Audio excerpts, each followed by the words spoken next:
سرکار دو عالم صلی اللہ تعالی علیہ وسلم نے پوچھا مائی کدھر کا ارادہ ہے؟ اس نے اتنی بڑی بڑی گالیاں نکال لی اور کہنے لگی مکے میں جادوگر آ گیا، میرے گھر میں جادو پھیل گیا، میری نوح مسلمان ہو گئی، میرا بیٹا مسلمان ہو گیا، اس نبی کے جال میں پھنس گیا، میں تو اس کے جادو سے بچ کر اپنے ایمان کو بچانے کے لیے فلانے دیہات میں چلی ہوں۔ مدنی کریم صلی اللہ تعالی علیہ وسلم نے فرمایا مائی کمزوروں کا سامان اٹھانے کے لیے میں آیا ہوں، جس کا اس دنیا میں کوئی وارث نہیں اس کا وارث بننے کے لیے میں آیا ہوں، یہ سامان مجھے دے۔ سرکار مدینہ صلی اللہ علیہ وسلم نے اپنے سر مبارک پہ گٹڑی اٹھا لی اور بوڑھی مائی کے پیچھے پیچھے چل دی ہے۔ اس نے اپنی منزل مقصود تک جہاں جانا تھا راستے میں ہزاروں لاکھوں گالیاں بکی، میرے گھر کا بیڑا غرق کر دیا، میرے گھر میں دین نیا پھیلا دیا، جادو پھیلا دیا، نئی نئی چیزیں آ گئی، پرانا دین ختم کر دیا، میرے گھر کی رسوائی ہو گئی، میں اپنا ایمان بچانے کے لیے آئی ہوں۔ جہاں بڑھیا مائی نے جانا تھا منزل مقصود پہ پہنچ گئی، ٹھکانے پہ پہنچ گئی، سامان نیچے اتروا کر حضور کو پلہ پھیلا کر جھولی پھیلا کے دعائیں دینے لگی اور کہنے لگی او میرے بیٹا جیسے اس جادوگر سے میں بچ کے آ گئی ہوں، جیسے اس دین نئے پھیلانے والے سے میں بچ کر آ گئی ہوں، میرا دین بچ گیا، میرا ایمان بچ گیا، میری دعا ہے اللہ کرے تو بھی بچ جائے۔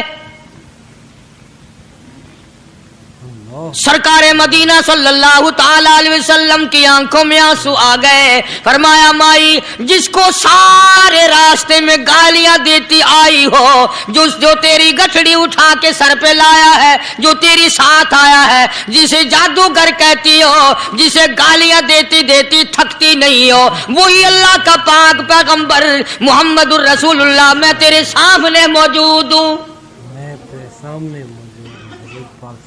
اٹھ کھڑی ہوئی، حضرت کے قدموں پہ گر پڑی اور کہنے لگی اگر تو وہ نبی ہے تو میں اشہد اللہ الہ الا اللہ واشہد ان محمد رسول اللہ۔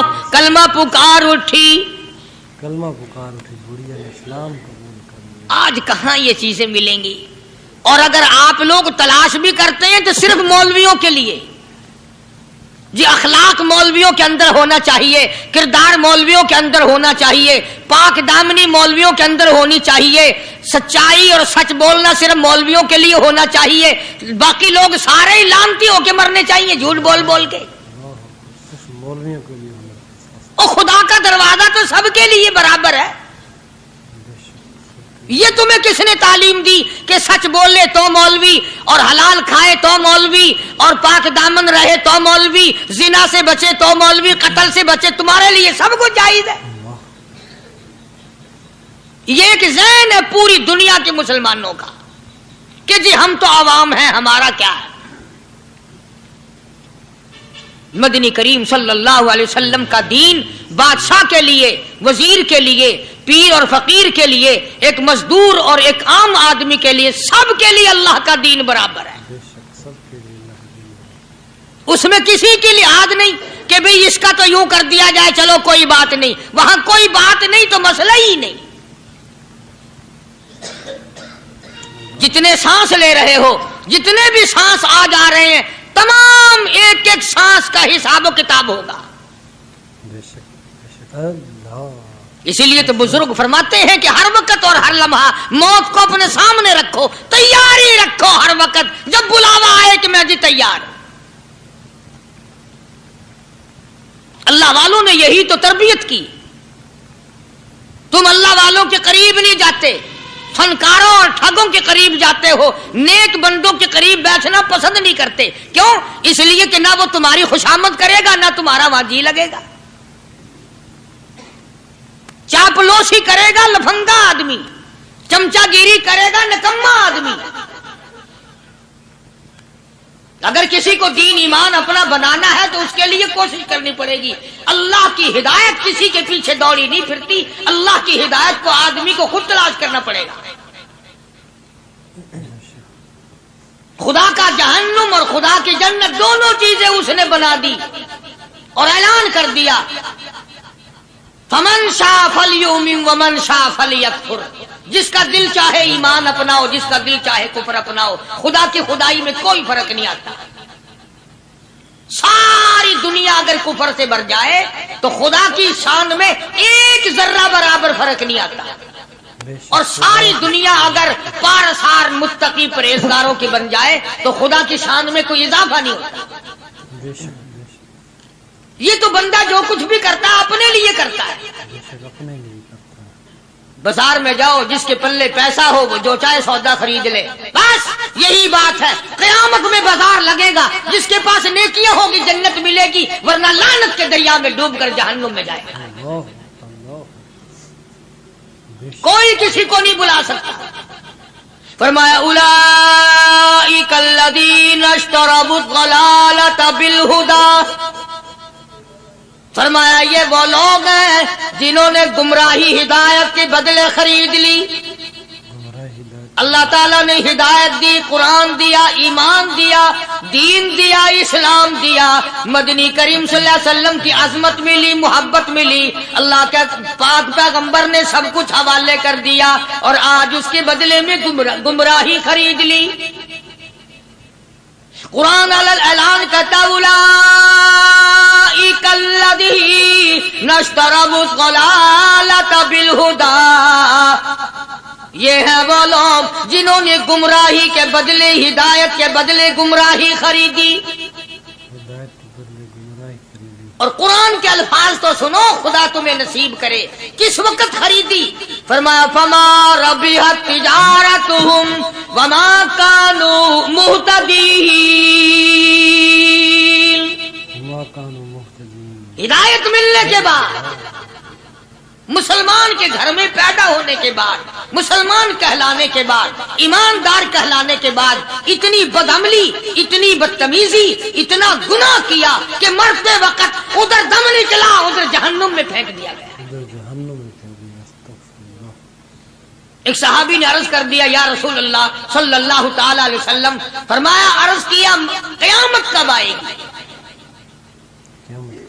قیامت کب آئے گی؟ اللہ اللہ اللہ، یہ پوچھنا بھی صحابی کے بس کی بات تھی، اور اللہ کے نبی نے پتہ پھر کیا جواب دیا؟ فرمایا قیامت کا جو پوچھ رہے ہو کیا تیاری کر رکھی ہے؟ یعنی یہ نہیں فرمایا کہ فلاں دن فلاں وقت یہ، اور کسی نے پوچھ جو لیا متا سا کالی کملی والے قیامت کب آئے گی؟ فرمایا کیوں، کیا تیاری کر رکھی ہے؟ کیا تیاری کر رکھی ہے؟ پوچھ جو رہے ہو۔ وہ بھی شاگرد کالی کملی والے کا تھا صلی اللہ علیہ وسلم، پوچھ تو بیٹھا، مرید حضور کا ہے، مقتدی حضور کا ہے، دیدار پیغمبر خدا صلی اللہ علیہ وسلم کا کرتا ہے، فوراً سنبھلا۔ اس نے پوچھا نا قیامت کب آئے گی؟ اللہ کے نبی نے جلال میں فرمایا کیا تیاری کر رکھی ہے؟ سارے کون ہے سبحان اللہ؟